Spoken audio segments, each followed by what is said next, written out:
Bom, seguindo a programação, passamos para a última parte desta manhã com a palestra sobre sucessão familiar e empresarial. Para brilhantar este momento, convidamos ao palco César Souza, presidente do Grupo Empreenda, e também o senhor Celso Pedroso. Celso Pedroso, CEO da Solvi Essence Soluções Ambientais. Bom dia a todos. Bom dia, pessoal. Bom dia. Bom dia. Prazer estar aqui, uma alegria muito grande. Me sinto honrado de ter sido convidado aqui para falar sobre esse tema sensível e delicado, que é o tema da sucessão em empresas familiares. Quero agradecer muito aí ao Rodrigo pelo convite, a Adriana também por ter pavimentado todo o caminho para eu estar aqui hoje. Também parabenizar vocês, Eu acho que esse painel aqui foi bastante inspirador. Eu acho que foi realmente muito importante ouvir esse depoimento dos quatro aqui, colchoeiros notáveis, contando um pouco da sua história e um pouco de algumas peculiaridades dos bastidores. E eu acho que a Adriana realmente teve um papel aqui. A Adriana está de parabéns. Eu acho que a Fátima Bernardes e a Patrícia Poeta devem estar preocupadas. Se elas ouvirem o vídeo, como você conduziu aqui, vão ficar preocupadas, Porque eu vi uma boa capacidade aí de articulação. Eu vou estar conversando aqui com vocês e trouxe algumas provocações sobre esse tema da sucessão nas empresas familiares. Quais são os principais desafios e os fatores críticos? A primeira coisa que quero colocar é o seguinte: no meu modo de ver, pela experiência que eu tenho lidando com várias empresas, familiares, multinacionais, outros tipos de empresas, já há vários anos, mais de 40 anos lidando com essas empresas, o que eu posso afirmar é o seguinte: a sucessão é o calcanhar de Aquiles da maioria das empresas que eu conheço. Sucessão é o calcanhar de Aquiles, é um dos maiores calcanhares de Aquiles das empresas que eu conheço. É um dos pontos mais vulneráveis para quando a gente tenta pensar na longevidade das empresas. E mais importante ainda, também o que eu quero afirmar para os senhores e senhoras aqui é o seguinte: a maioria das empresas brasileiras não sobrevive ao desaparecimento do seu fundador. Infelizmente, a maioria das empresas não sobrevive ao desaparecimento do seu fundador, porque o assunto sucessão não é tratado com a profundidade e com a antecedência que deveria ser tratado. Não é tratado. Infelizmente, a maioria das pessoas deixam para tratar da sucessão quando alguma coisa inesperada ou indesejada acontece.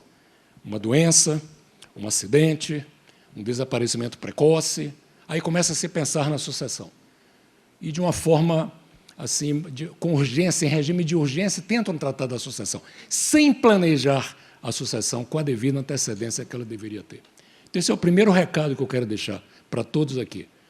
Tive o prazer de estar aqui com os senhores e senhoras no ano passado, conversamos sobre o futuro, o cenário, etc., e fiquei feliz quando o Rodrigo disse que o tema desse evento seria o encontro das gerações. Passado, que a gente viu aqui, como foi o histórico, presente, que é o momento que nós estamos hoje, e o futuro, para onde nós vamos. E posso assegurar o seguinte: só existirá futuro se esse tema for tratado com a profundidade, a seriedade, a relevância que o tema merece, porque o que está em jogo aqui é a sobrevivência das nossas empresas. Todos nós trabalhamos, demos a vida, suor, sangue, lágrimas, trabalhamos profundamente para colocar a empresa até onde está hoje, cada um dos que está aqui. Mas se nós não olharmos para esse tema, nós corremos o risco de ver todo o nosso esforço ir por água abaixo. E nossa empresa, porque a estatística é inevitável. A maioria das empresas não sobrevive ao desaparecimento do seu fundador. Então, eu queria começar com essas palavras bem fortes para motivá-los a entender o que eu vou colocar aqui no sentido construtivo, de dar algumas dicas, orientações, sugestões, trocar um pouco de experiência do que eu tenho visto acontecer. Nos últimos anos, eu trabalhei em pelo menos 18 processos de sucessão em 18 empresas diferentes. Em 18 empresas diferentes. Vários casos de sucesso, alguns também que não foram tão bem sucedidos assim. Mas adquiri experiência. E eu tenho, no momento ainda, tenho trabalhado com várias empresas, eu estou no conselho de algumas empresas, eu estive no passado, estive no conselho de administração de uma empresa em Portugal, chamada Bento Pedroso Construções, lá no final da década de 80, 90. no Conselho da Eco Rodovias, uma empresa que todo mundo conhece, no Conselho da Solvia Ambiental, uma empresa grande na área de engenharia ambiental, a mais importante da América Latina, sem dúvida. No Conselho da Sharecare, que é uma empresa na área de saúde. Estou hoje também no Conselho da SESB, que é uma empresa de construção lá no Paraná. E no Conselho, que eles chamam de Conselheiros Notáveis da ABRH, Associação Brasileira de Recursos Humanos, onde eu lido com os profissionais de recursos humanos. Então, através desses profissionais, vice-presidentes, diretores de recursos humanos, conheço bem as dores que eles sentem. A ABRH tem 9.000 associados no Brasil. Todas as grandes empresas brasileiras são membros de lá. E eu trabalho com essa ABRH há bastante tempo. Então, estou colocando isso aqui para dar legitimidade às provocações que eu vou estar fazendo daqui para frente. O assunto sucessão, para mim, é como se nós estivéssemos numa encruzilhada, sempre assim. Tem vários dilemas. Que caminho eu vou seguir quando eu penso no assunto sucessão? Que caminho eu vou seguir? E muitos fundadores, presidentes de empresa, quando conversam comigo, o que eu ouço deles, a primeira coisa que eu ouço é esse dilema, assim, já que são caminhos a seguir. César, você acha que eu devo colocar um membro da família ou devo contratar um profissional de mercado? Deve ser um membro da família ou um profissional? Essa é a primeira grande pergunta que eu ouço. E eu sempre respondo assim, depende. Não tem fórmula mágica, não tem solução única.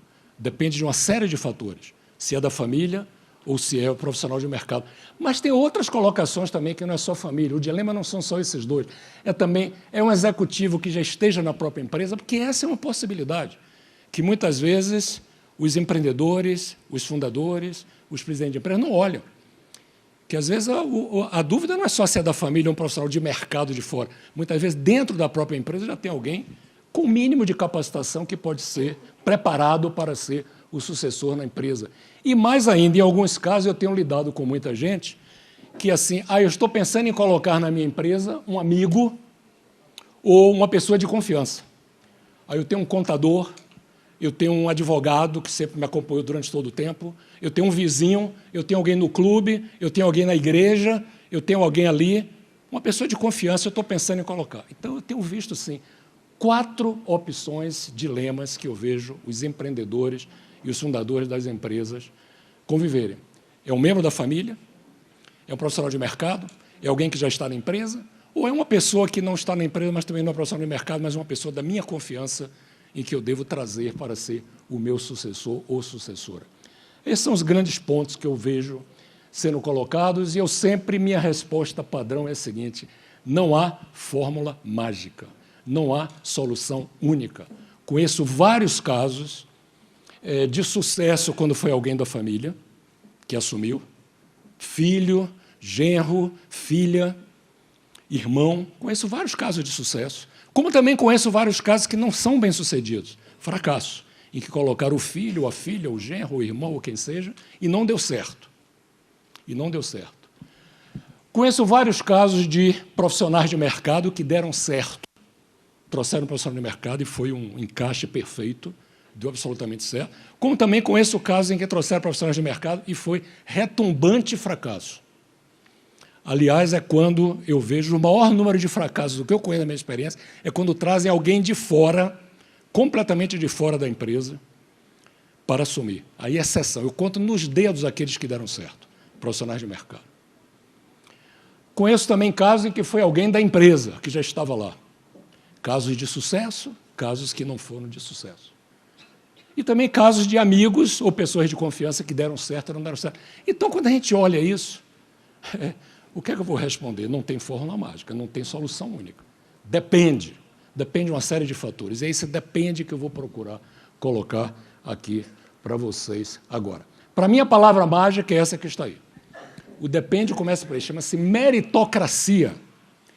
Eu tenho alguém na minha família que é competente ou está preparado ou pode ser preparado para assumir? Sim, se eu tenho, vou apostar nesse. Aliás, eu digo, não existe fórmula mágica, mas a minha preferência sempre é alguém da família. A minha preferência. Mas quem tem que olhar é se alguém da família tem condições de assumir esse desafio no futuro. Então, a meritocracia. Segundo, se eu não tenho alguém da família que eu acho que não tem a mínima condição de assumir, eu vou buscar ou alguém de dentro da empresa, segunda preferência. Se eu não tenho alguém na empresa, eu vou buscar um profissional de mercado. Amigo ou pessoa de confiança, não vejo dar muito certo, não. Dá certo, às vezes, no curto prazo. Amigo ou pessoa de confiança é bom para ir para o conselho de administração de uma empresa, mas não para ser o líder, o executivo principal, como sucessor do negócio. Então, veja, já estou estabelecendo aqui uma ordem, uma sequência de como eu procuro ajudar as pessoas que me consultam a raciocinar. Número 1, dê preferência à família. Só não bote da família se você chegar à conclusão de que não tem ninguém ali com a mínima condição de assumir a posição. Segundo, procure alguém da empresa. Se não tiver, aí você busca do mercado. Se não tiver jeito, bote alguém de sua confiança. Mas eu prefiro que alguém de confiança vá para o conselho da empresa, não para ser o executivo. Porque é o que a minha experiência tem mostrado. Então, o que eu estou falando aqui não é a minha preferência pessoal. O que eu estou falando aqui eu posso comprovar estatisticamente, de casos, percentuais. 80% deu certo assim, 20% deu errado, 30% deu assim ou assado. Só não posso aqui citar nomes de empresas, por uma questão de elegância. Não vou estar aqui citando nomes, até porque, nos casos que eu trabalhei e trabalho, eu tenho um acordo de confidencialidade fortes. Eu não posso trair confiança, estar revelando publicamente nomes de empresa. Mas eu posso. Né? Eu sei exatamente casos que deram certo, casos que não deram tão certos assim. Quais são os fatores críticos que eu percebo no assunto de sucessão? Vou listar aqui 5 fatores, para acertos e erros. Onde é que tem erro ou onde é que tem acerto? Número 1, a sucessão e a estratégia precisam andar de mãos dadas. O maior erro que eu vejo, às vezes, o fundador, o empreendedor, é o seguinte: eu vou fazer a sucessão, e quando pergunta mesmo, mas qual é a estratégia da sua empresa? Eu pergunto, mas eu não sei se é o meu filho, se é o meu irmão, qual é a estratégia da sua empresa? Eu não sei, não está bem traçado ainda. Sem estratégia não dá para conversar sobre sucessão. Eu preciso ter estratégia, porque o perfil que eu vou averiguar, se o seu filho, ou o seu irmão, ou o seu parente, ou a sua nora, ou a sua filha, ou quem seja, ou se eu for avaliar um profissional de mercado, ou se eu vou avaliar alguém da empresa, o perfil eu tenho que ver se tem um encaixe dessa pessoa, da personalidade, das competências com a estratégia. Onde é que nós vamos chegar? Então, esse é o erro número 1 que eu vejo. As pessoas buscam sucessão sem olhar para qual é o futuro. E buscam sucessão olhando, muitas vezes, pelo espelho retrovisor. Querem botar uma pessoa para me suceder num caso quando deu certo lá atrás, porque eu fui bem-sucedido lá no passado, só que a realidade mudou completamente. Quando eu falo em sucessão, eu só posso perder, eu não posso dirigir a minha empresa olhando pelo espelho retrovisor. Eu não posso pensar em sucessão olhando pelo espelho retrovisor o que é que deu certo lá atrás. Eu tenho que olhar a sucessão, o que é que vai dar certo lá na frente. E o que é que vai dar certo lá na frente, eu preciso saber a estratégia, para aí eu ter o perfil de quem é a pessoa adequada e avaliar se tem uma pessoa em casa ou não, para tomar conta e executar aquela estratégia. Simples assim. O que me surpreende é como isso é negligenciado. As pessoas querem discutir sucessão, avaliar se o meu filho é competente ou não, se o meu irmão é competente ou não, se a minha nora é competente ou não, se o meu amigo, se eu tenho alguém, sem olhar para o futuro, sem olhar para a estratégia. Esse é o maior erro que eu vejo cometido, e os casos de sucesso, todos que eu conheço, é porque começam com a estratégia muito claramente definida. Eu sei onde é que eu quero chegar em 2025, eu sei onde é que eu posso chegar em 2030, e a partir de olhar para 2025 e 2030, eu posso escolher e decidir se as pessoas alternativas que eu tenho são competentes ou não para executar aquela estratégia. Faz sentido isso, pessoal, que eu estou colocando? Sim ou não? Estratégia e sucessão têm que andar de mãos dadas. Essa é a maior recomendação que eu faço para cada um de vocês aqui. Defina a estratégia da sua empresa e, a partir da estratégia, busque quem pode ser o melhor sucessor. Número 2, segundo fator crítico para mim e para muitos erros e acertos. Sucessão, a gente tem que cuidar do sucessor e também do sucedido. Vejam bem, sucessão é cuidar do sucessor e do sucedido. E o maior erro que eu vejo cometerem é que olham para a sucessão, só pensam no sucessor. Quem vai ser o cara que vai assumir? Como se fosse tirar do jogo completamente o fundador, ou o empreendedor, ou o sucedido. Esse é um erro grave. Então, você tem que encontrar um novo papel para o sucedido.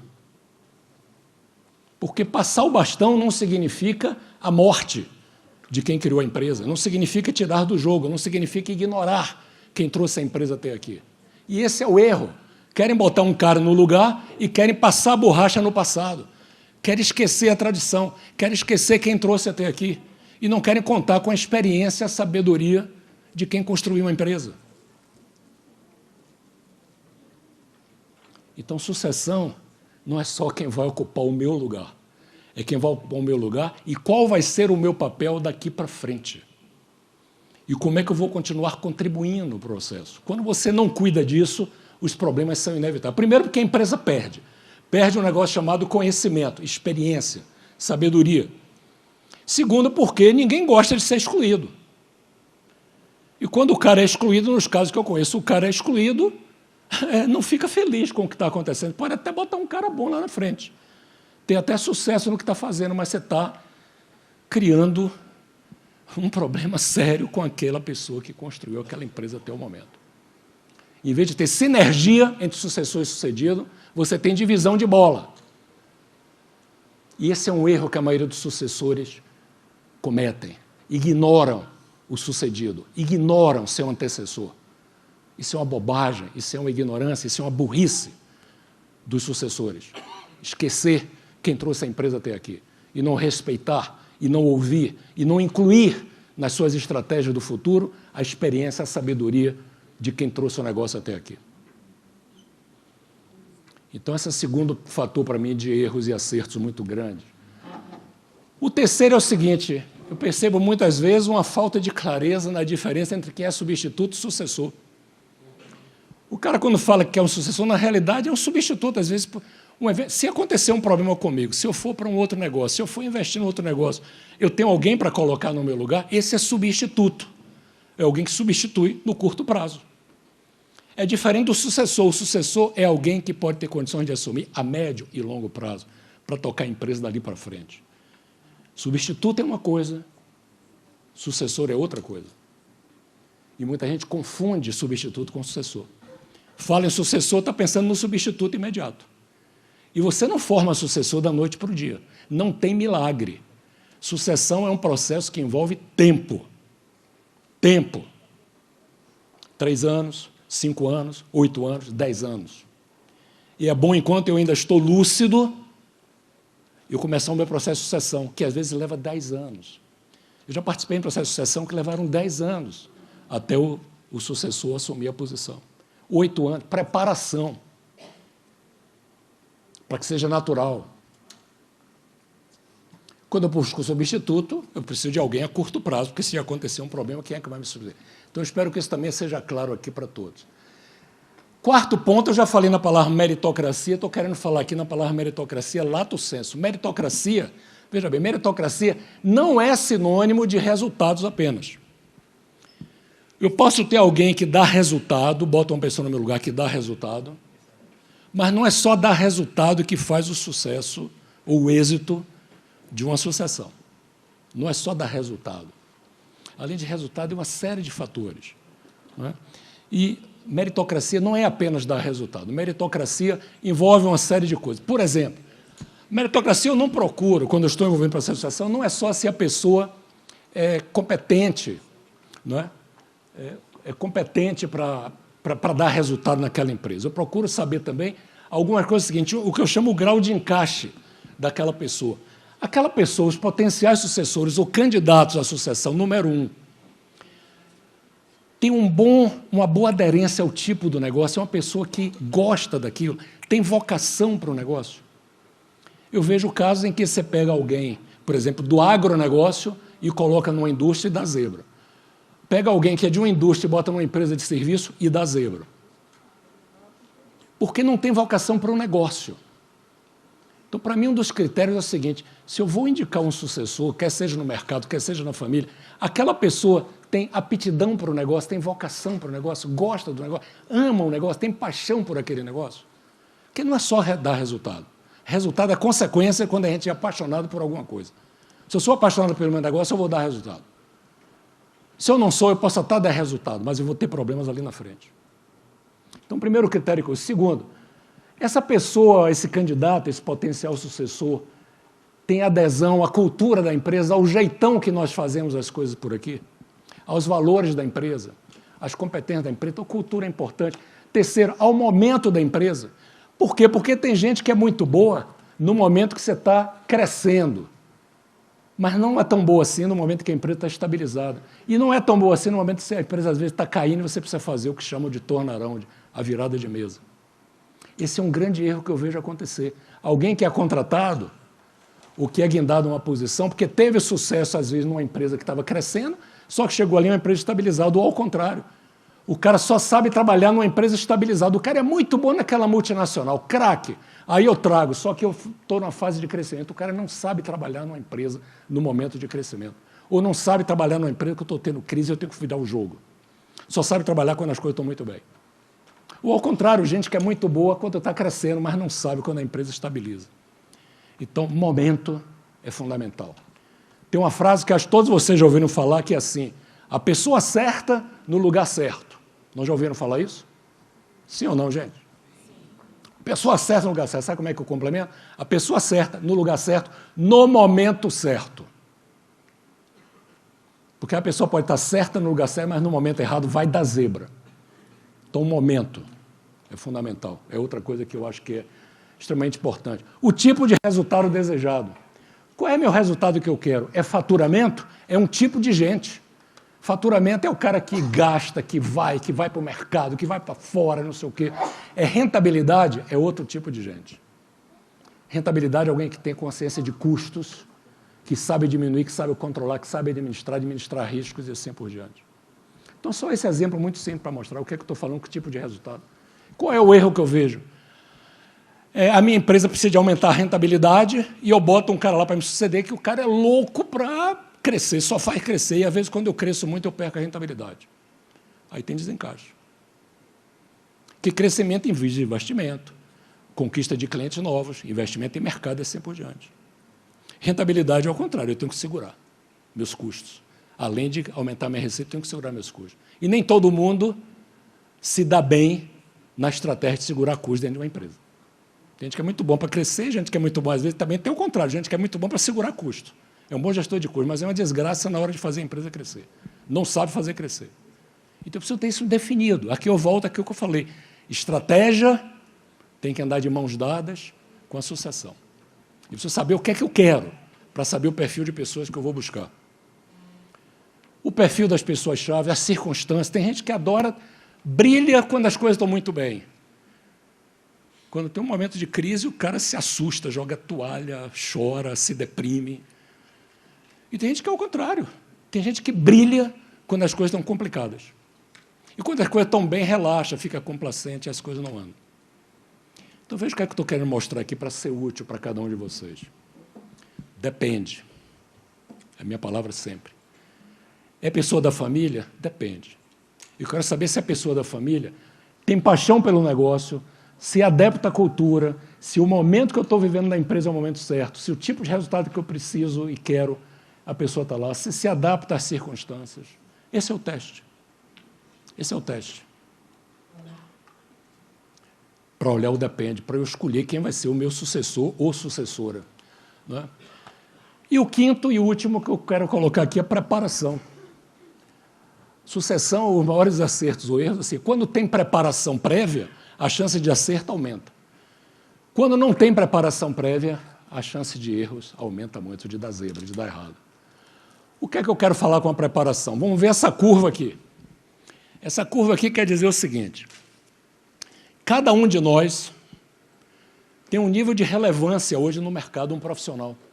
Hoje eu sou muito bom, sou cotado, minha relevância é 8, de 1 a 9 é 8. Eu sou uma pessoa conhecida no mercado, sou um bom profissional, tenho empregabilidade e tal.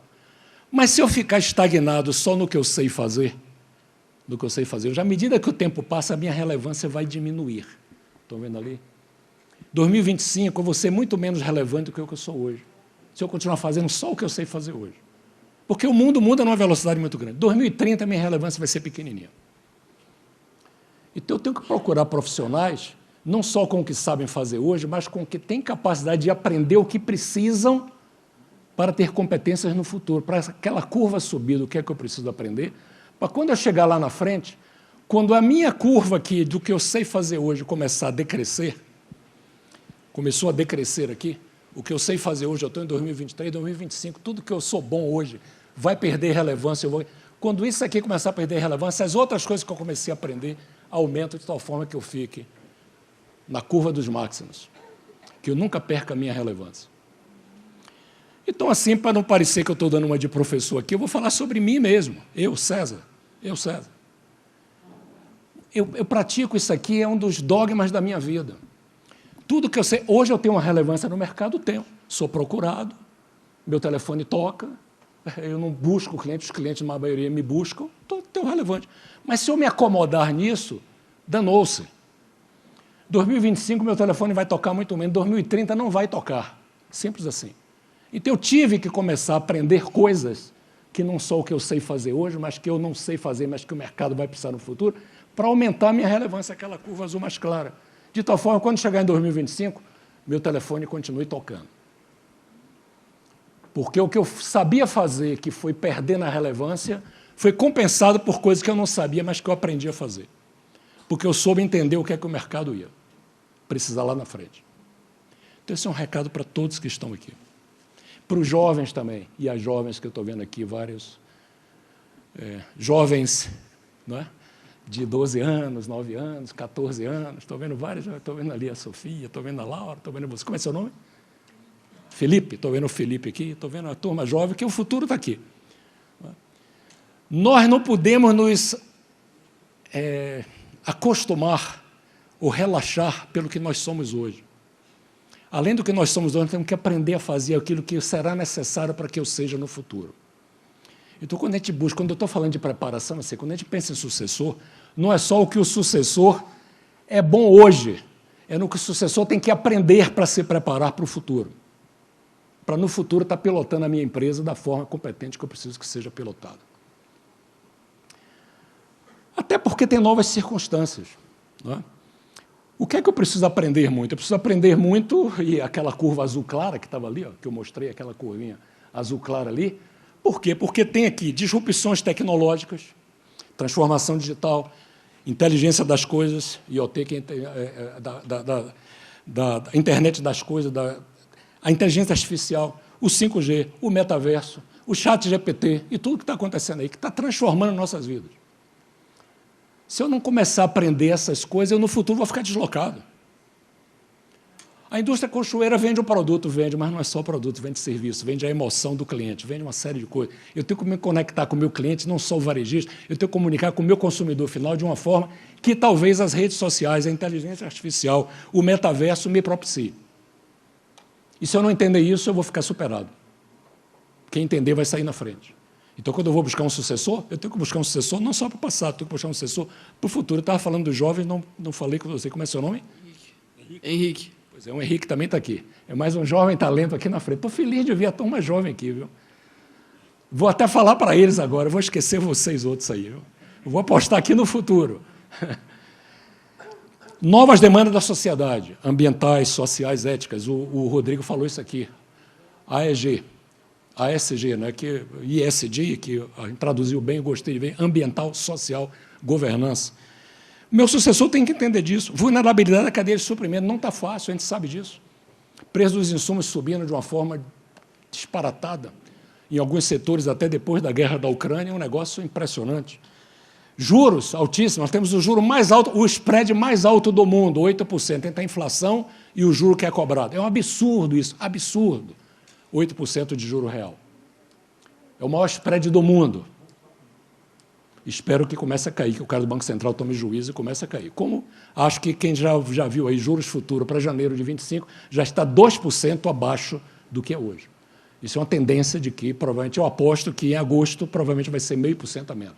O Banco Central vai tomar juízo e vai baixar essa taxa de juros. Porque essa taxa de juros prejudica todos nós. Prejudica o varejo, prejudica seu consumidor, prejudica nossas vendas. Inflação ainda.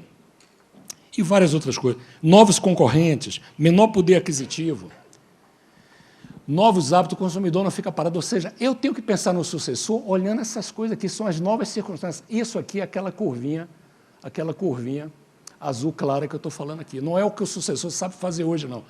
A pergunta é se o meu sucessor tem capacidade de aprender coisas novas, como está ali na curva azul clara, e coisas novas são essas que eu estou colocando aqui. nas novas circunstâncias do mercado? Porque se eu for conversar com um cara e ele acha que já sabe tudo, não queira esse cara que acha que já sabe tudo. Essa arrogância de achar que já sabe não vai fazer ali um sucessor bem-sucedido. Então, estou escolhendo o sucessor e preciso saber se a pessoa que eu vou escolher tem apetite por aprender o que precisa aprender para subir, de novo, repito, aquela curva azul clara ali. Porque quem acha que sabe tudo hoje, daqui a 3, 5 anos, não vai valer nada. Porque o que sabe hoje é volátil, perde o valor. É a lei da gravidade do conhecimento, é assim. Essa é a lei da gravidade do conhecimento. Desce, tudo que você sabe hoje só tende a cair, se você não se preparar para aprender coisas novas. Então, quando eu vou falar com o sucessor, como eu disse, eu não estou olhando para o sucessor pelo espelho retrovisor. Não me interessa o que é que você sabe hoje. Me interessa se você tem consciência do que é que você precisa aprender para ocupar o meu lugar lá na frente. Então, eu tenho que olhar pensando no futuro. Não é? Eu também, quando olho para sucessor, eu olho para uma série de coisas aqui. Como é que é a saúde desse cara? Esse cara é um cara que só trabalha para dar resultado ou cuida da sua saúde? Porque quem não cuida da saúde, eu não quero um sucessor que não cuide da sua saúde. Eu não quero um sucessor que vai ter um AVC, eu não quero um sucessor que vai ter um infarto, eu não quero um sucessor que vai ter um problema de saúde e perturbe todo o processo da minha empresa. Eu preciso de um sucessor que cuide da sua saúde. Eu preciso de um sucessor que participe em algumas coisas sociais, ecológicas, comunitárias, que tenha uma vida lá fora. Eu preciso de um sucessor que tenha uma vida familiar estável. Não me interessa um sucessor que tenha uma vida perturbada familiarmente. Que seja um bumerangue, que seja uma montanha-russa na vida social. Não me interessa um sucessor que a trajetória tradicional não seja sólida, que não tenha estabilidade financeira, porque se eu boto um cara para dentro cheio de complicações financeiras, eu vou investigar isso. O cara vai me dar problema, não tenha dúvida. Vai meter os pés pela mão, e às vezes vai meter a mão onde não deve. Não é? É isso aí. Isso são coisas tão básicas, meu Deus. Eu fico pensando, por que os caras não olham isso? Por que não olham isso? Eu preciso de um sucessor que tenha amigos saudáveis. Eu já tive casos assim de caras brilhantes, e na hora que eu vou conversar e todo, eu vejo com quem é que esse cara anda, pelo amor de Deus. E a minha recomendação é assim, não bote esse cara para dentro, não. Com quem esse cara anda vai lhe trazer problema lá na frente. Então veja o que é que eu estou colocando aqui para vocês, coisas óbvias. O que me surpreende é porque o óbvio às vezes não é praticado. Então eu preciso ver quem é meu candidato à luz de uma série de coisas. Saúde, família, amigos, se tem uma responsabilidade comunitária ou não, se tem uma trajetória saudável, se tem uma estabilidade financeira. Estabilidade financeira não significa ser rico, mas significa não ser endividado, não ser complicado, não ter histórias do passado de rolo e assim por diante. É isso que eu estou falando com estabilidade financeira. Não é botar gente rica para dentro da empresa, não. Até porque as maiores histórias que eu conheço são de pessoas, eu vou dizer uma expressão aqui para vocês, PhDs. Uma vez eu falei, isso foi uma entrevista na televisão, me chamaram, qual é o tipo do perfil de pessoas que o senhor mais gosta? Eu disse, eu gosto de PhD, mas PhD? O cara tem que ter um PhD. Eu disse, não, deixa eu traduzir o que é PhD. P de poor, pobre. D de driven, tem direcionamento, tem drive. O H de hungry, faminto, que tem vontade de crescer. Esse é o candidato que eu gosto. Poor, hungry e driven. Pobre, faminto e direcionado. Os que eu conheço dão certo. E quando eu falo estabilidade financeira, não estou falando de gente rica, não é isso. Estou falando de gente que tem vontade, mas tem sua vida organizada. Eu não vou trazer susto, eu não vou querer ficar com o olho grande no negócio da empresa porque eu tenho que resolver um problema financeiro. Simples assim. Eu também olho muito assim, 4 camadas. O eu pessoal, como é essa pessoa consigo própria? Aquele negócio, saúde, família, amigos e assim por diante. Pessoa, como é que a pessoa se relaciona com a equipe? Porque tem gente que tem a sua vida resolvida, mas com a equipe é uma desgraça. Como é que a pessoa no negócio assim entrega resultado? E como é que a pessoa na comunidade, na sociedade, uma pessoa que tem uma visibilidade, uma pessoa que constrói as coisas socialmente, que está interessada na comunidade na qual vive ou não? Ou ignora, ou é zero à esquerda, ou anda de costas para a comunidade. Os casos de sucesso que eu conheço são profissionais que têm sua vida pessoal organizada, que sabem trabalhar em grupo e respeitam as pessoas no trabalho de grupo, que dão resultado na empresa e que têm uma visão comunitária interessante. Responsáveis, são responsáveis socialmente. A pessoa que ignora a comunidade onde vive, eu pessoalmente acho que em algum momento a conta cai, em algum momento a conta aparece. E eu sempre procuro construir com potenciais sucessores esse quadrinho aqui que eu chamo compromisso de autodesenvolvimento. Quais são as competências que você precisa desenvolver? Quais são as atitudes que você precisa mudar? Quem é que pode lhe apoiar? Qual é o compromisso de autodesenvolvimento? Estou falando isso para o tema, aquele último tema que eu falei ali atrás, para todos vocês, chamado preparação, ou seja, nós temos que preparar esse aqui, ó. Preparar as pessoas. Então, sucessão estratégica de andar de mão dada, cuidar do sucessor e cuidar do sucedido, não ignore o sucedido, é o recado que eu dou aos sucessores, e a vocês que são donos, fundadores, empreendedores, que vão passar o bastão para alguém, exija de que quem vai entrar no seu lugar respeite a tradição, o passado, sua experiência, sua sabedoria. E que ele inclua no jogo decisório daí para frente. Porque a sucessão, de novo, não significa exclusão. Sucessão não é sinônimo de exclusão. Não é eu vou entrar e a partir de agora eu passo a borracha quem estava aqui. Isso não funciona. Claro, diferenciação de substituto sucessor, a meritocracia que eu já falei, que não é só dar resultado, mas tem aqueles encaixes, e a preparação, tem que se preparar. Não adianta eu ser arrogante, achar que eu sei tudo, eu tenho que aprender coisas novas, eu tenho que construir minha curva de competências assim. Tem novas coisas acontecendo que eu tenho que me capacitar, e eu tenho que ter meu checklist está aqui, como é que eu avalio, e as camadas que eu olho para uma pessoa está aqui. Então, estou colocando à disposição de vocês aqui mais de 40 anos de experiência do MELID com o assunto sucessão, em vários processos que eu tenho trabalhado com as empresas. Não é? Muito importante, como é que você ajuda também nessa preparação do sucessor? A relação líder-liderado é importante, é a mais importante de todas. Quem vai passar o bastão tem que ter a responsabilidade de formar o sucessor. E o sucessor tem que entender que vai ter que beber na fonte, vai ter que aprender com o sucedido. Essa relação é fundamental. Quando essa relação não é boa, vai dar zebra em algum momento.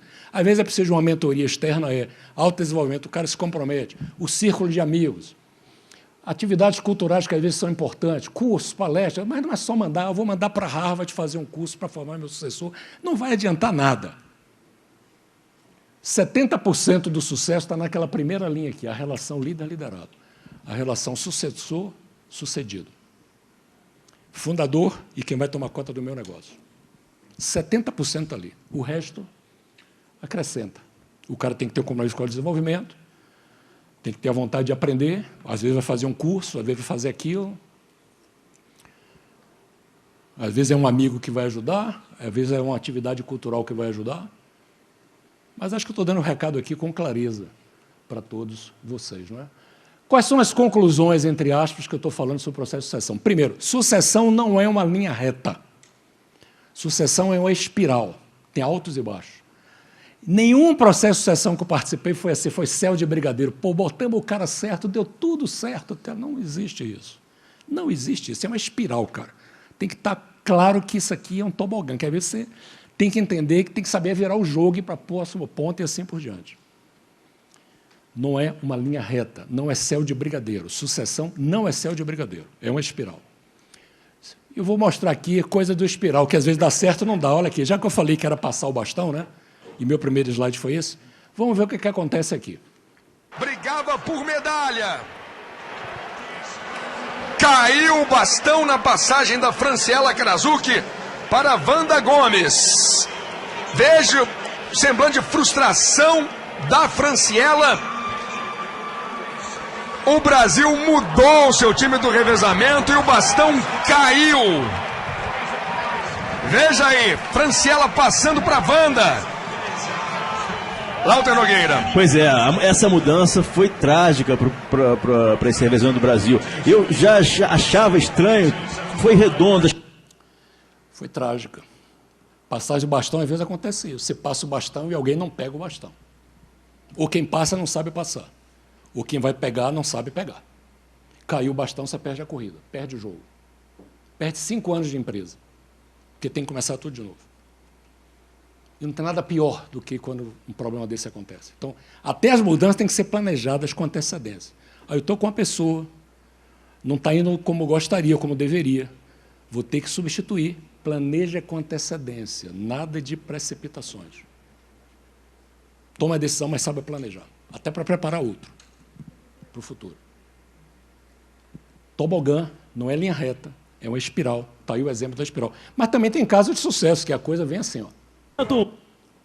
Vem forte o time norte-americano, Estados Unidos na raia 4, Brasil de verde aqui na 3, é o Jorge Vides, vem na reta, se aproxima time americano bem, Trinidad força na raia 8, vem Brasil agora na curva, Derek Souza, tá bem o Brasil na segunda posição, a curva é importante, por último Paulo André, o nosso velocista, a nossa revelação, vem Paulo André, recebe em primeiro, vem Paulo André, abre vantagem, faltam 40, faltam 50 agora sim 40, tá chegando 30, vem Paulo André, não falta mais, é Paulo André, ouro Brasil!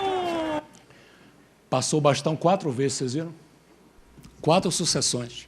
Sucessão é passar o bastão. Sucessão é passar o bastão.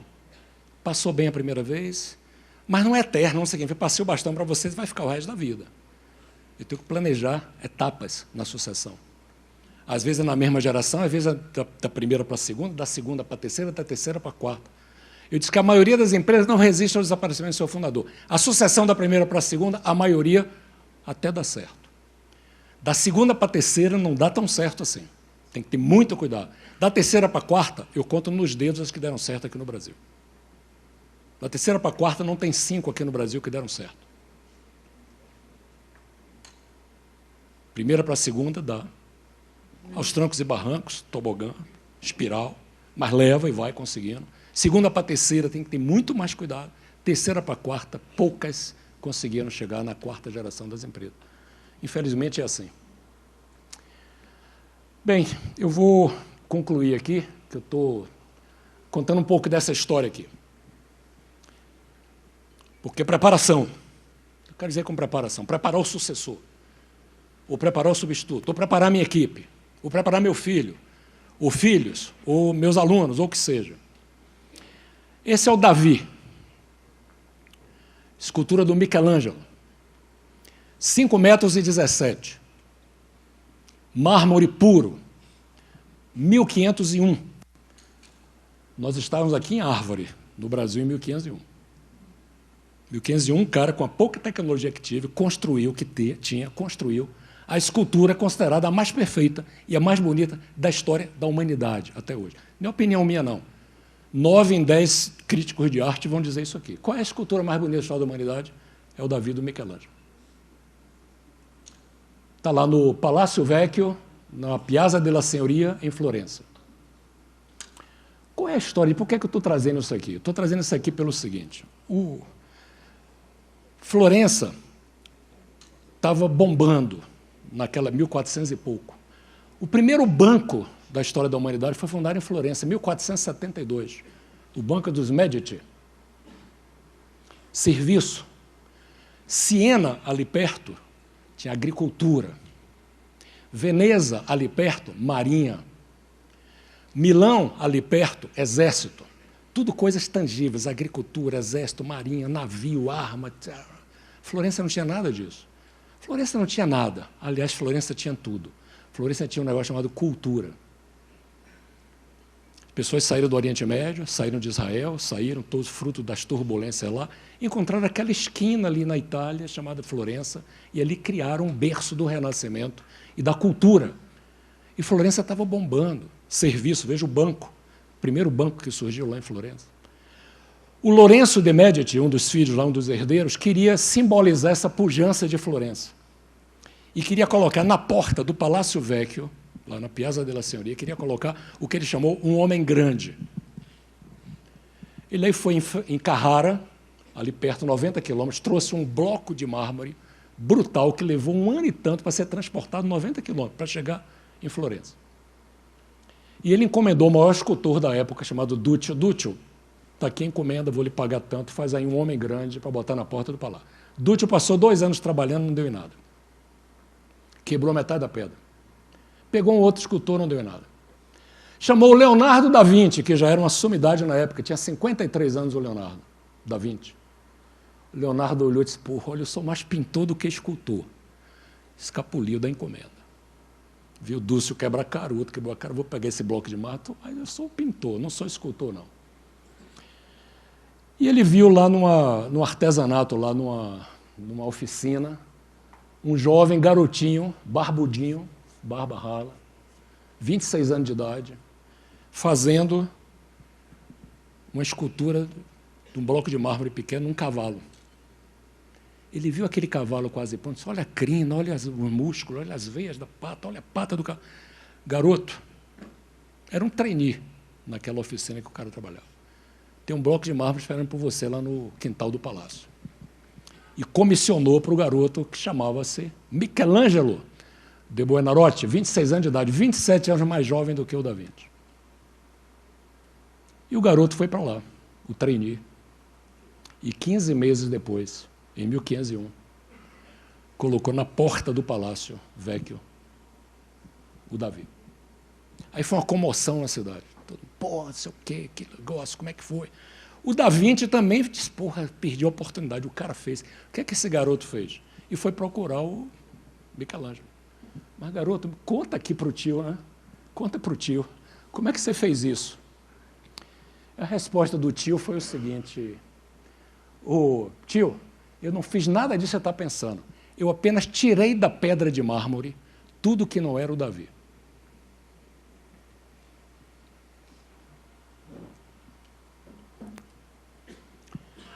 Consegue entender por que eu estou contando essa história aqui? O papel do líder é este. É ver uma pedra de mármore e ver que dentro daquela pedra de mármore tem uma joia. Tem uma obra de arte. E o papel do líder é remover os obstáculos para dar vida àquele talento que percebeu ali dentro. Então, o que eu quero perguntar aos senhores e senhoras aqui é o seguinte, qual é o Davi que cada um de vocês está esculpindo na sua vida? Qual é a sua obra de arte? Escolher um sucessor é uma obra de arte. Dá um trabalho danado. É cheio de inconsistência, é cheio de angústias. É o maior desafio que eu encontro nos líderes. É formar um sucessor, entregar o negócio para o sucessor tocar. Não é fácil, é o desafio número 1. E é o calcanhar de Aquiles, como eu comecei dizendo, a primeira frase que eu falei. Qual é o Davi que vocês estão esculpindo? Qual é a obra de arte cada um de vocês, na empresa, na família, no seu prédio onde mora? Ou, em homenagem às moças aqui presentes também, qual é a Mona Lisa que vocês estão pintando? Não é? Qual é a Mona Lisa que você está pintando? Qual é a sua obra de arte? Esse é o papel do líder. É ver um bloco de mármore bruto e entender que ali dentro tem uma obra de arte. 500 anos depois eu estou contando essa história para vocês, tá bom? E chama-se perpetuidade. Obra de arte que é eterna, perpétua. E a maioria das empresas não sobrevive ao desaparecimento do seu fundador. Você quer construir um negócio com perpetuidade, com longevidade? Construa sua obra de arte. Construa o seu sucessor ou sucessores. E não é só um. Esse é outro erro. Entende? Sucessor é um, é aquele ou aquela. Não. Sucessor é um processo. Às vezes são 2, são 3, são 4. Às vezes é um processo. Por isso que eu mostrei intencionalmente aquela corrida aqui. Essa corrida aqui, ó. Essa corrida aqui, que eu quero mostrar para vocês. Vou voltar aqui. Essa aqui, ó. Vem forte o time norte-americano. São 4 passagens. 4, Brasil diverte aqui na 3. É o Jorge Vides. Vem na reta. Se aproxima time americano bem. Trinidad força na raia 8. Vem Brasil. Agora na curva. Derek Souza. Tá bem o Brasil na segunda posição. A curva é importante. Por último, Paulo André. O nosso velocista. A nossa revelação, vem Paulo André, recebe em primeiro, vem Paulo André, abre vantagem, faltam 40, faltam 50 agora sim 40, tá chegando 30, vem Paulo André, não falta mais, é Paulo André, Sucessão não é só um, às vezes é um processo, é uma sequência, é um, daqui a 3 anos ou 5 anos é o segundo, daqui a 5 anos é outro, daqui a outro, eu tenho que ir preparando para garantir a longevidade da minha empresa. O Davi não é só um. São Davis que nós temos que construir, ou Mona Lisas que nós temos que construir. Esse é o maior legado que cada um dos senhores e senhoras pode deixar. Essa é obra de arte. É ter gente na sua empresa preparada para sucedê-lo, enquanto você está lúcido, e que permite que você acompanhe, monitore, oriente e corrija eventuais desvios. Porque quando não tem mais jeito, aí danou-se. Aí, essa é a causa de sucesso, de fracasso maior que eu conheço. Quando não tem mais jeito, teve um acidente, teve um desaparecimento, teve uma doença, vou entregar a empresa, aí danou-se. É um processo lento, doloroso, complicado. Não é uma foto, é um filme, não é lógico e racional, é também emocional. É também emocional. Fazer uma sucessão numa multinacional é uma coisa, já fiz em várias, é uma coisa. Fazer uma sucessão numa empresa familiar é outra, porque você tem um componente importantíssimo, família, emoções em jogo. Não tem certo ou errado, tem o que funciona. Qual é o certo? Não sei, cara. O que funciona está certo. Simples assim. Não tem regra, pronto. Nunca é cedo demais para começar, nunca é cedo demais. Eu só tenho 50 anos, Comece, eu só tenho 60. Comece. Estou lidando com um agora que o cara tem 82 anos. E foi depois de uma provocação, 82. Comecei a conversar com o cara, eu disse, mas tudo bem, vou montar a sua estratégia, vou lhe ajudar, mas quem vai tocar o barco em 2030? Por que o senhor está me perguntando isso? Ele perguntou, eu disse, porque é a lei natural das coisas. 2030, o senhor vai estar com 90, sua mobilidade, sua coisa. O senhor acha que eu não estou dando mais no couro, não é? Porque ele me perguntou, cara, me peitando, você está no meu escritório, me olhando na cara, o senhor acha que eu não estou dando no couro, não é? Não, o senhor está dando no couro e vai dar ainda, mas só que a gente tem que preparar. E não foi fácil convencer o cara aos 82 que ele tinha que começar um processo de passagem. Porque leva tempo, não é da noite para o dia. Também nunca é tarde demais para mudar. Nunca é tarde. Estou no comando, nunca é cedo demais, nem nunca é tarde demais. E a sucessão envolve uma arquitetura negocial e, ao mesmo tempo, emocional. É o negócio e a família. É a empresa e a família. E tem gente que faz uma boa sucessão do ponto de vista da empresa e esculhamba a família. E tem gente que faz uma boa sucessão na família e esculhamba a empresa. Desculpa o linguajar, mas não tem outro termo para dizer o que eu estou querendo dizer. Tem que cuidar dessas duas coisas ao mesmo tempo, paralelos, juntos, mãos dadas. Empresa familiar é empresa e família que você tem que cuidar. Não adianta ter o sucesso em um em detrimento do outro. Não adianta eu construir o sucesso de um negócio em detrimento da família. E não adianta eu construir o sucesso da família, tranquilidade, em detrimento do negócio. Eu tenho que ter habilidade, competência de fazer essas duas coisas caminharem juntas. É fácil? Não é fácil. Mas é o desafio.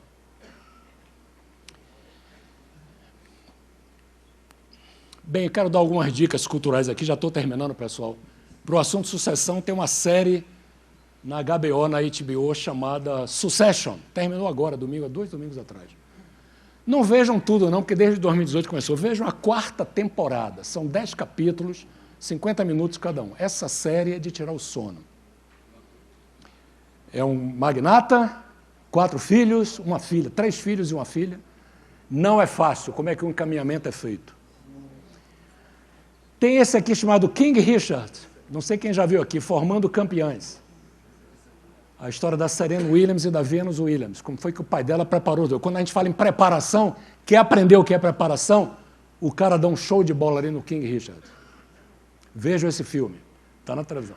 Tem um chamado King Lear, que é uma peça do Shakespeare, escrita também em 1400 e tanto, foi transformado em filme agora. Extraordinário sobre o assunto de sucessão. O grande erro que o rei Lear cometeu, escolheu a pessoa errada na família e os problemas que ele padeceu. Aqui é uma história de erro. Também sucesso não é história de acerto, não. Tem altos e baixos. Eu não vou contar aqui para não dar spoiler. Vejam. Tem aquele filme ali, Air, que é a história da Nike, como foi que o cara convenceu o Michael Jordan a assinar contrato com a Nike, que é um dos maiores casos de sucesso em marketing do mundo. Bilhões e bilhões de dólares rolaram por causa de um rapaz muito simples. Mostra o que é persistência, determinação, foco, o tipo de cara que eu gostaria de ter na minha empresa. Representado pelo Matt Damon. Tinha os caras lá, os Big Boss, tinha um rapaz muito simples. Mas o rapaz fez o jogo acontecer. E às vezes a gente não vê quem está fazendo acontecer. E tem um livrinho ali de um autor suspeito, né? Chama-se Cartas a um Jovem Líder, que foi um livro que eu escrevi com cartas para jovens líderes em formação. Quem tiver interesse aqui, terei prazer de mandar ali. Me mande um e-mail ou me mande um WhatsApp, terei prazer de mandar o livrinho autografado. Passa o e-mail, passa o endereço e eu mando o livro. Com tranquilidade. Não estou vendendo o livro, não, tá? Não estou vendendo o livro. Estou doando o livro. Estou vendendo uma ideia aqui. Bem, queria terminar com essa frase que eu estou querendo colocar aqui, para mim a frase mais importante de todas do que eu disse aqui. Eu, pessoalmente, acredito nisso. Eu preciso estar disposto a desistir do que eu sou para eu me tornar o que eu serei. Eu preciso estar disposto a desistir do que eu sou para me transformar naquilo que eu serei, ou desejo ser. Esse é o meu lema de vida.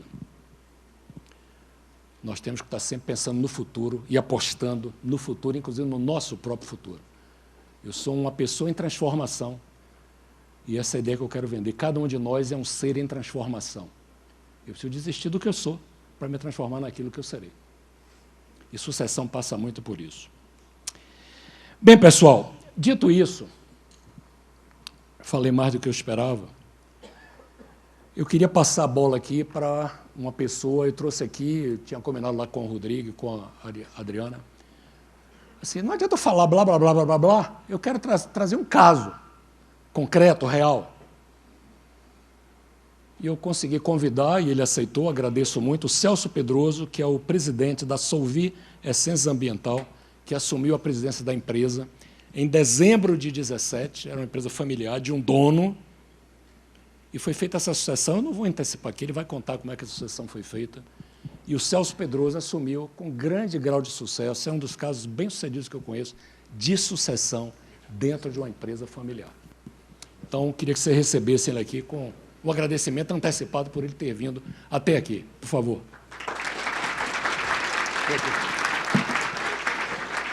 Obrigado, César. Bom dia a todos. Na vida nada é fácil, né?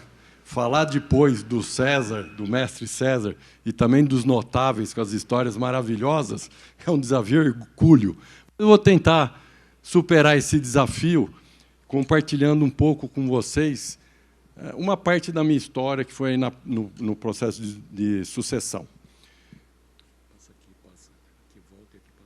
Tá bom, obrigado.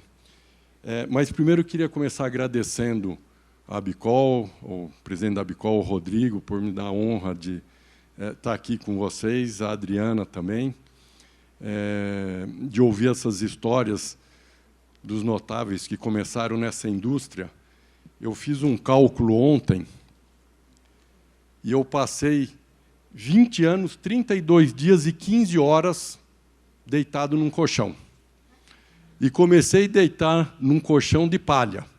E a minha coluna mandou agradecer vocês, porque senão hoje, se não tivesse o desenvolvimento tecnológico da indústria de colchões, eu não estaria de pé aqui falando com vocês e não estaria desenvolvendo a minha plenitude da vida. Então, com 62 anos, quero chegar nos 100 anos e, graças a boas noites de sono e a colchões com tecnologia que vocês produzem. Fui olhar no meu colchão se tinha o selo de garantia da Abicol, e tinha. E fui ver se o fabricante fazia parte da Abicol, senão eu ia trocar o colchão. Tenho que honrar o lugar que eu vim. Então, também tinha. Então, eu falei, pronto.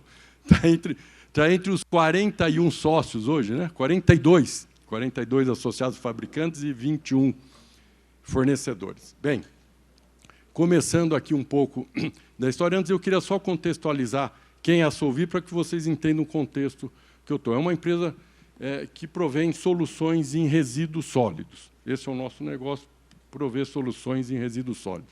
É uma empresa com mais de 50 anos de vida. Nós temos 60 unidades de valorização energética distribuídas em 14 estados do Brasil, também na Argentina, no Peru.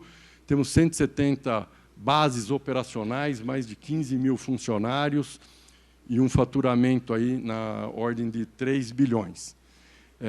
Eu sou engenheiro de produção, tenho MBA em finanças, estou há 28 anos na Solvi e passei por várias áreas. Comecei na área financeira e passei por quase todas as áreas da empresa ao longo da minha trajetória. Bem, e aí, a partir de 2016, a pessoa que era o presidente da Solvi há 26 anos e também era o acionista majoritário e principal, uma referência na área, no setor e dentro da empresa. Final de 2016, ele começou a pensar na sucessão dele, né? Ele estava com, na época, 59 anos. E a primeira coisa que ele começou a fazer foi constituir um comitê. Foi constituído, no começo de 2017, um comitê especial para essa gestão. O César Souza foi o coordenador desse comitê. Tinha outras 2 pessoas com muita experiência na área de negócio, na área de recursos humanos, e a participação dele. Esse comitê, o que ele fez? Ele só ajudou a decisão. Todo mundo sabe, e os senhores são empresários, empreendedores, que a decisão é um momento muito solitário, né? A decisão você que tem que tomar no final do dia. Mas esse comitê ajudou ele nas reflexões. E foi um processo meio de discutir aquilo lá. Qual é o perfil, qual é a estratégia da empresa, onde que nós vamos buscar, olhar pessoas de mercado, olhar pessoas de dentro da empresa, por uma decisão do acionista majoritário, que ele já tinha tomado há muitos anos atrás, que nenhum filho de nenhum dos sócios iam participar, trabalhar na empresa, então não olhou um sucessor familiar no caso, mas também não tinha nenhum impedimento a isso, tem até pessoas extremamente competentes para assumir.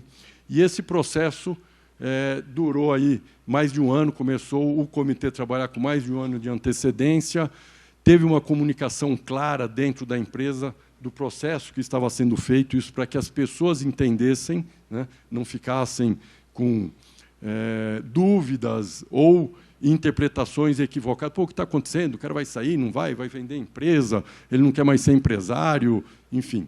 Então, uma comunicação clara para toda a equipe entender o processo.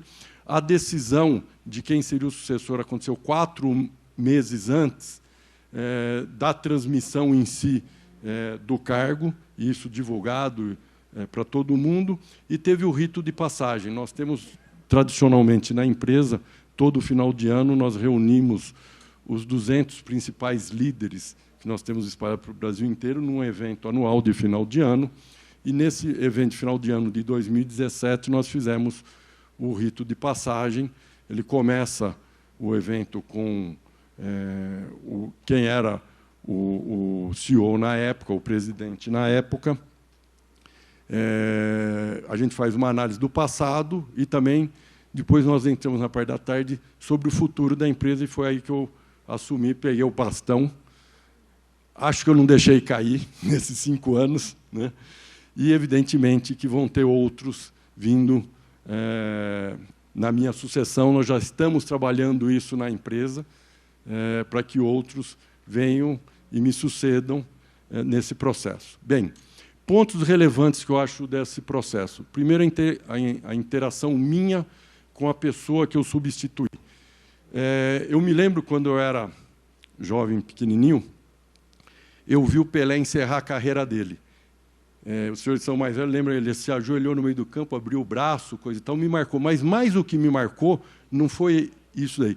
Foi a pessoa que começou a jogar com a camisa 10 do Santos. Era difícil, porque todo mundo comparava ele com o Pelé.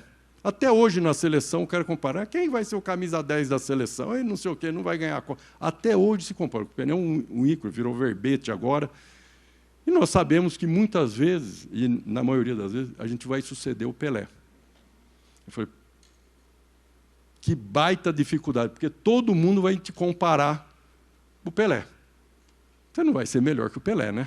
Então, o sucedido, o Pelé, tem que nos ajudar muito. Essa interação é super importante, né? Ele não vai sair totalmente de cena. Ele vai participar, no nosso caso, como presidente do Conselho de Administração. Então, nós já vimos na empresa há muito tempo tendo um conselho consultivo, trouxemos pessoas de mercado que eram como presidentes desse conselho consultivo, até para que ele também se capacitasse para ser presidente do conselho. Depois, nós constituímos formalmente, estatutariamente, o Conselho de Administração. Ele passou a ser o presidente do Conselho de Administração e, como todo presidente do Conselho de Administração, trabalha com duas grandes coisas importantes: estratégia da empresa, a macroestratégia da empresa, e o acompanhamento e cobrança do caminho que a empresa está seguindo. Então, ele tem uma atuação importante nisso daí. Ele só trocou de papel, mas a relevância dele continua importante. E é aí que eu ponho que a relevância do sucessor na estratégia da empresa. Um outro ponto importante é a questão da caneta ouro, né? Tem uma caneta de ouro, tem uma caneta BIC na mão, né? Na hora que você, questão do poder. O sucessor tem que fazer essa transição, né? Ele senta lá, ele sentava lá na cadeira. O sucessor, não, desculpa, o sucedido, né? Quem estava lá tem uma caneta de ouro na mão. Põe alguém no lugar, tem que passar a caneta de ouro, não pode deixar o cara com a caneta BIC, né? Ele tem que participar da empresa, participar da estratégia, mas tem que entregar também a caneta BIC para que o outro toque. Equipe unida e comprometida. A equipe tem que, entre aspas, comprar o novo CEO, né? Não é só o conselho de administração ou só o acionista ou o dono, o empreendedor que escolheu. O restante da equipe tem que comprar, tem que respeitar e tem que entender. Porque, mais uma vez, voltando, nós não vamos ser, eu não vou ser o Pelé que o outro era, né? Eu vou ter a minha característica. Eu sou completamente diferente em características pessoais da pessoa que eu sucedi. Completamente diferente. E liderança não tem modelo correto. Se o cara é mais simpático, ou é mais dedicado, ou é mais com maior dom da palavra, enfim. Cada um tem as suas características pessoais. Isso tem que ser preservado em cada um. E a equipe tem que comprar isso daí, porque eu falo o seguinte: o poder do não é absoluto, o poder do sim é relativo. O que eu quero dizer com isso? Quando eu falo não na empresa, vamos lançar um novo produto em tal área. Não. Pronto. A ordem está seguida, ninguém lança, para o projeto ali e acabou. Vamos lançar um novo produto na indústria? Vamos, sim. Aí você depende do cara de marketing, do cara de produção, do cara do financeiro para conseguir o financiamento, para alavancar o projeto, enfim, uma série de condicionantes que o restante da equipe tem que vir junto, né? O não é absoluto e o sim é relativo, por isso que a gente precisa da equipe e precisa preservar as características de liderança de cada um que estiver sentado na cadeira. E um outro ponto relevante é a mensagem ao mercado. Como o mercado vai entender essa sucessão, né? O mercado, principalmente clientes, né? Clientes diretos, clientes indiretos, mas também fornecedores, autoridades governamentais, entidades de classe que se interrelaciona, enfim, concorrentes, né? O cara fala, opa, tem uma oportunidade aqui, trocar lá o sucessor, vamos atacar aquela empresa que ela ficou fraca agora ou não. Então, como que essa mensagem vai ser passada dentro desse processo? E, para não tomar muito tempo de vocês, eu já vou passar em alguns resultados ou evoluções que nós conseguimos neste processo de sucessão, né? Evidentemente que nem tudo foi perfeito, teve muita aprendizagem, né? Teve muito ganho de experiência, né? Experiência, sempre a gente sabendo que é aquilo que a gente ganha quando a gente não consegue aquilo que a gente quer, né? Então, teve muita experiência que nós adquirimos nesse processo todo, mas, enfim, aqui teve algumas coisas de sucesso. Primeiro, como eu vim também da área financeira, apesar de ser engenheiro e passar por áreas de negócios dentro da empresa, eu tenho um viés muito forte na parte financeira. Então, trabalhamos muito na redução da alavancagem, né? A nossa redução da dívida líquida sobre a geração de EBITDA, né? Que é o resultado de caixa operacional, aí, simplificando, né? Como todos conhecem, fortemente nisso, porque nós somos um setor de infraestrutura. É um setor que demanda muitos investimentos. O nosso planejamento de investimento para os próximos 5 anos são 4,5 bilhões de reais. São quase 500 milhões por ano de investimentos. Então, a gente tem que trabalhar muito nessa vertente de endividamento e controle de alavancagem da empresa. Conseguimos fazer, nesses 5 anos, uma grande redução na alavancagem. Depois, nós trabalhamos aqui, falaram já do ASG, ou ESG em inglês, né? A parte ambiental é uma parte que é o nosso DNA core, a gente fala que nós temos lá o ESG na prática, porque realmente isso é o nosso dia a dia, né? A parte ambiental. A parte social, nós já fazíamos há muito tempo, temos um instituto, Solvi, de responsabilidade social, que está completando 21 anos agora, então também temos uma atuação forte nas comunidades que nós atuamos. Mas nós crescemos muito nesse processo de sucessão na governança. E o que significa a governança no ESG? Para mim, significa a gente construir a perenidade da empresa. Significa a gente dotar a empresa com capacidade que ela possa sobreviver independente das pessoas que passaram por ela. Evidentemente que vão ter que ser pessoas competentes, apaixonadas pelo negócio, dedicadas, mas traz a perenidade. Então, acho que a gente está construindo, nesse processo de sucessão, nós estamos conseguindo construir a perenidade. Depois, nós fizemos também, em função desse processo de profissionalização, e hoje, na empresa, dos 6 diretores ligados diretamente a mim, só um veio do mercado, os outros 5 foram formados na empresa, ou começaram como estagiários, ou como início de carreira, como recém-formados, outros até eram estudantes e se formaram dentro da empresa e hoje ocupam os cargos diretivos lá dentro. Enfim, então, e com essa profissionalização que nós tivemos, nós trouxemos um sócio com 34% na empresa, que é o fundo de investimento Macquarie, é o maior fundo de investimento de infraestrutura no mundo, e foi o primeiro investimento que eles fizeram no Brasil. Hoje eles já estão com outros 3 grandes investimentos na área de infraestrutura no Brasil, mas eles optaram para entrar no Brasil e deram a honra de entrar via a nossa empresa. Nós desenvolvemos e implantamos um planejamento estratégico de valorização ambiental e energética.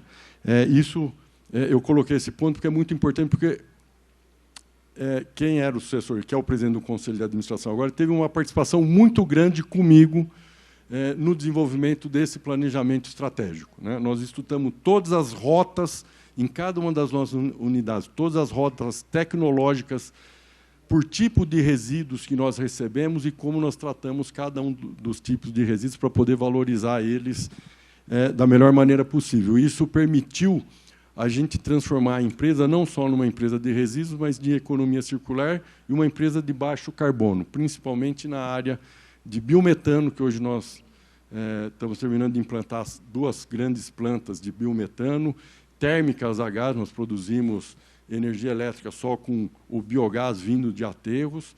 Nós temos 8 termoelétricas implantadas, com mais de 63 megas hora de produção de energia, créditos de carbono, que nós produzimos nas nossas unidades.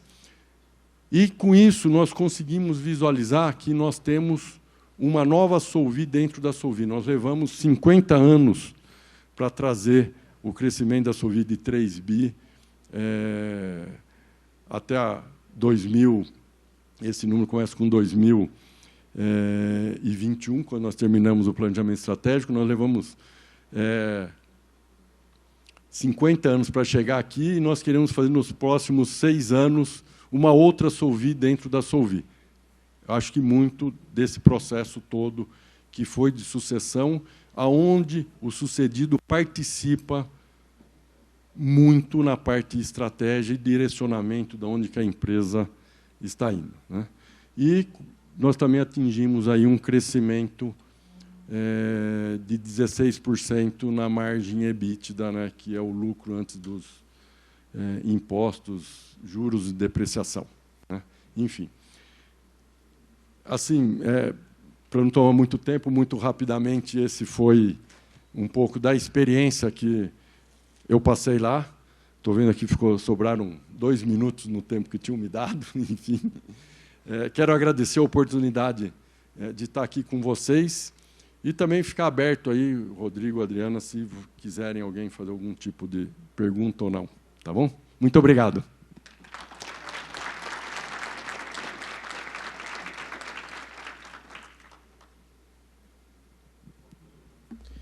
Bom, nossos agradecimentos à apresentação aqui realizada pelo César Souza e também pelo Celso Pedroso, que dividiu com a gente essa experiência muito rica. Nosso muito obrigado.